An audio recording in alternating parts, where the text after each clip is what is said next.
Bonjour à tous, aujourd'hui 1er décembre, cela fait 48 heures que nous n'avons pas fait d'update de météo. Hier j'ai préféré me concentrer à regarder qu'est-ce qui se passait sur la récupération de Kevin Escoffier sur PRB qui a donc abandonné vu son bateau a coulé. Mais donc, ça me semble, la situation a beaucoup changé maintenant, surtout pour le groupe de tête, dont ces quatre bateaux qui ont fait partie de l'équipe de secours, qui étaient le plus proche de PRB, sont repartis ensemble avec 10 heures de retard à peu près. Je pense qu'ils sont arrêtés à peu près 10 heures, laissant libre cours au groupe de trio de tête, maintenant bien mieux défini qu'il l'était avant. Et la troisième place a un petit peu échappé pour le moment à ce groupe-ci. Euh, Point qui me semble intéressant, donc Bureau Vallée 2 faisait partie de ce groupe de prétendants à la troisième place avec une option beaucoup plus sud. Avec les 10 heures d'arrêt des autres, il est passé premier, troisième très clairement, avec une option très sud toujours, qui va être intéressante de suivre et de contraster avec Lingtard, dont l'écart, on peut voir, entre le deuxième et troisième est maintenant très réduit. Et Bureau Vallée 2 a très bien marché.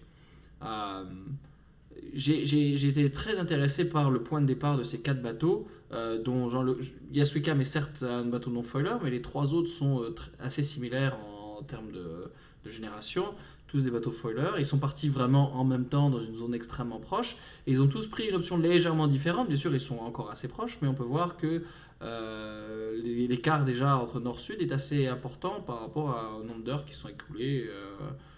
Environ 18 heures, quelque chose comme ça, depuis qu'ils sont partis, ou peut-être un peu plus. Euh, et, et donc je trouve toujours très intéressant de voir à quel point les skippers ont fait des choix légèrement différents. Je pense pas, même si Yes Wickham a peut-être une polaire légèrement différente des autres, je pense pas que l'écart entre les différentes polaires, entre les trois bateaux, soit si massive, et je pense que les skippers font des décisions légèrement différentes, leur analyse est différente. Autre point d'intérêt qui me semble, c'est donc bien sûr les deux bateaux non-foilers qui étaient un petit peu à l'arrière de ce groupe pour chasseurs ont complètement rattrapé les autres. C'est normal, ils avancent à peu près à 15 nœuds, 16 nœuds de moyenne.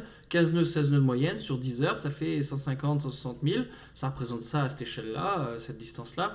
Ils se sont regroupés et sont maintenant tous ensemble. Donc ça va rendre les prochaines heures intéressantes, les prochains jours très intéressants, même si évidemment les bateaux détournés vont être crédités et donc seront comptabilisés un peu différents à la fin. Finalement, je tiendrai à souligner la performance de Isabelle Yoshke sur MaxF, qui était bien décrochée de ce groupe-ci. Et à la fois, c'est l'initiative Curd qui s'est un petit peu ralenti, je pense, et en même temps, une extrêmement bonne performance du skipper ici. Euh, Elle avait cassé son balcon arrière dans les alizés, avait peiné à reprendre de la vitesse, et aujourd'hui marche très très fort. On voit que dans des conditions similaires, elle marche un nœud plus vite que Samantha Davis sur Initiative Cœur. Donc à suivre, c'est une bataille intéressante.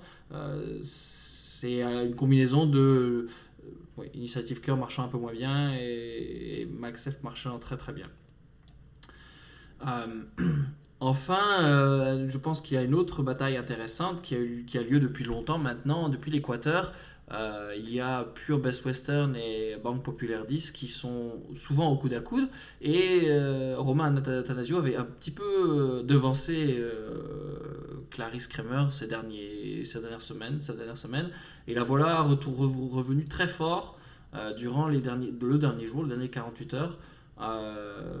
Donc ils ont des vitesses très similaires à nouveau maintenant, mais vraiment un très bon résultat du skipper, je pense. Pour ce qui est d'un peu plus à l'arrière, les pronostics que nous avions faits, c'était que l'Occitane allait passer devant la Micaline. Ce qu'elle a fait hier à peu près à la même temps que ce que j'avais prévu. Par contre, il s'est un petit peu reperdu la place à un moment parce qu'il a fait un petit décrochement vers le sud pour se replacer par rapport à la dépression ici et se retrouve maintenant assez largement en tête devant la Micaline et va continuer à progresser à des allures probablement plus élevées. Il marche très très fort, 23 nœuds, il marche extrêmement fort. C'est un bateau de dernière génération aussi. mais son option est vraiment payante et c'est toujours agréable, je trouve, de voir, de comprendre à travers nos propres routages qu'est-ce qui va se passer, pourquoi les options ont été faites et de voir que ça réussit. C'est toujours cool. Et enfin, le grand perdant de toute l'histoire ici, ces dernières 48 heures, je pense, c'est vraiment la fabrique, à part PRB peut-être, c'est la fabrique d'Alan Roura qui s'est vraiment plantée à la fois un petit peu sur une option trop nord et a eu des problèmes de quille pendant 3 4 heures. Et se retrouve rattrapé vraiment dans Time for Ocean. C'est ce qu'on avait vu les derniers jours précédents. Ils devraient se retrouver très très très proches les deux. D'ailleurs, je pense que j'avais fait une petite analyse pour regarder comment il se situait, comment est-ce que la fabrique se situait par rapport au routage prévu. Et après, j'avais fait un petit routage hier que je n'ai pas publié, mais après 24 heures, il est à peu près à 2 heures quelque chose de différence entre ce qu'il a fait en réel et ce qui était prévu. Donc un exemple d'un routage, il suit vraiment un routage très similaire et une performance très similaire à ce qui est prédit par notre modèle ici. Ce qui est toujours satisfaisant, je trouve. Voilà, donc ça c'est un petit peu la position globale. Les choses ont un petit peu évolué. Je vais faire un petit peu de routage et vous montrer un petit peu qu'est-ce qui se passe par la suite. Je vous propose de regarder le routage de Apivia, leader en tête, pour tout, confortablement en tête quand même, 200 et quelques milles d'avance. Ce qui m'intéressait, c'était de regarder un petit peu ce qu'avait observé le routeur de Boris Herman, qui a publié sur une vidéo sur YouTube, l'impact de la nouvelle zone d'exclusion, qui fait une grosse bosse ici avant l'île de Kerguelen, qui est par ici, par rapport au routage prévu. Donc j'ai fait un routage sans aucune zone d'exclusion, mais un routage aussi avec la zone d'exclusion avant. C'était quasiment la même chose. C'est-à-dire que la zone d'exclusion telle qu'elle était avant de créer cette bosse là, ou pas de zone d'exclusion du tout, c'est à 2 heures près le même temps. C'est pas exactement la même route, mais la route sans zone d'exclusion du tout passe très sud. Elle passerait un peu plus au nord ici, mais il n'y avait pas vraiment de différence de temps. Et en 6 jours, on arrive ici. Par contre, avec la nouvelle zone d'exclusion, on perd vraiment presque une journée. On va voir un petit peu en simulant.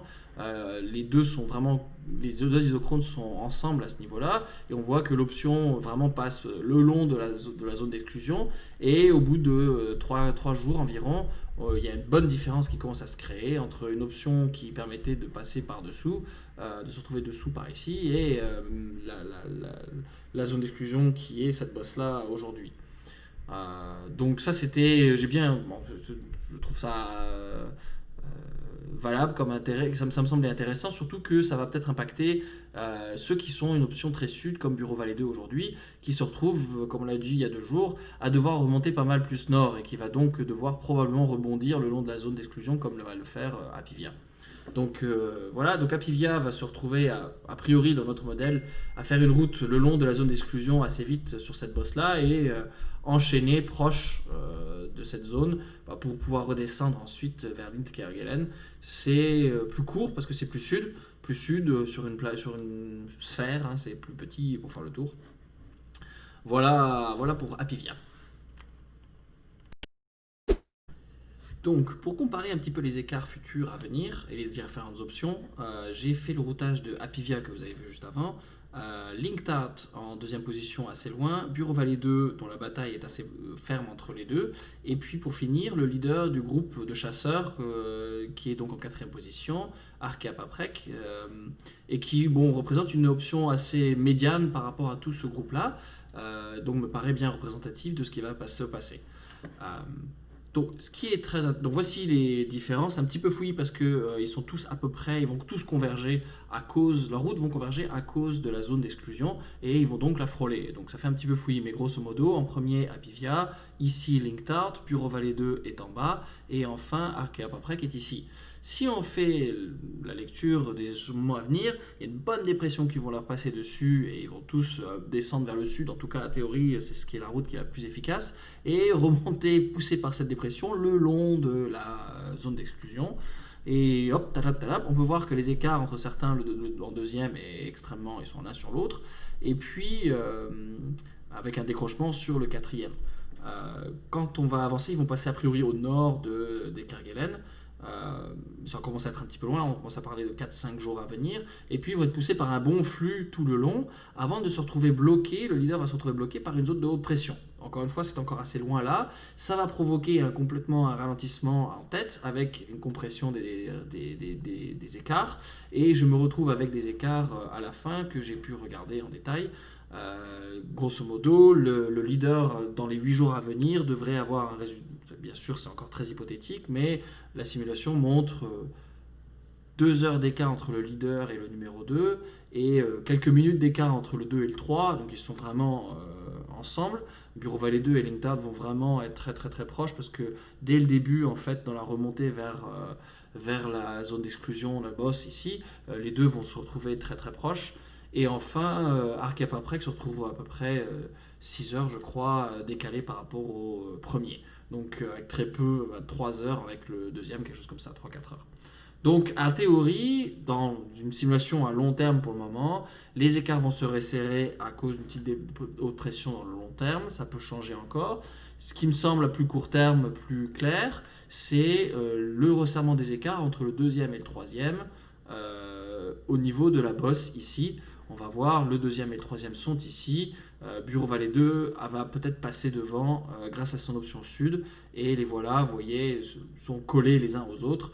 Ils vont finir par se coller complètement. Donc c'est à voir si l'option sud va vraiment être si importante pour la suite.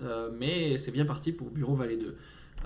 Autre chose aussi d'important, c'est le groupe de chasseurs qui s'est arrêté pour sauver Kevin Escoffier vont a priori échapper à la zone de haute pression ici.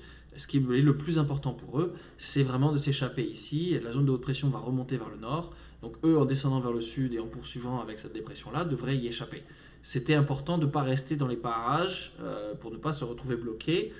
On peut voir ici, si je me décale, qu'une nouvelle zone de haute pression va se prolonger ici. Voilà, donc ça c'était le routage de groupe de tête, je dirais. Pour finir cette vidéo, je ne vais pas faire d'autres routages ce soir. Pour moi, il est un peu tard, mais on reviendra sur le groupe un petit peu suiveur. Je pense que c'est la bataille entre la 14e et non, pardon, 17e et 18e place. Et puis la suite entre le groupe d'Occitane et l'Amicaline, et comment l'écart entre peut-être le leader, l'Occitane, va venir vers les deux devant lui. Ça me semble intéressant de regarder ça dans le futur, et on regardera attentivement demain le classement, comment il évolue. Je tiens à signaler un dernier point rigolo.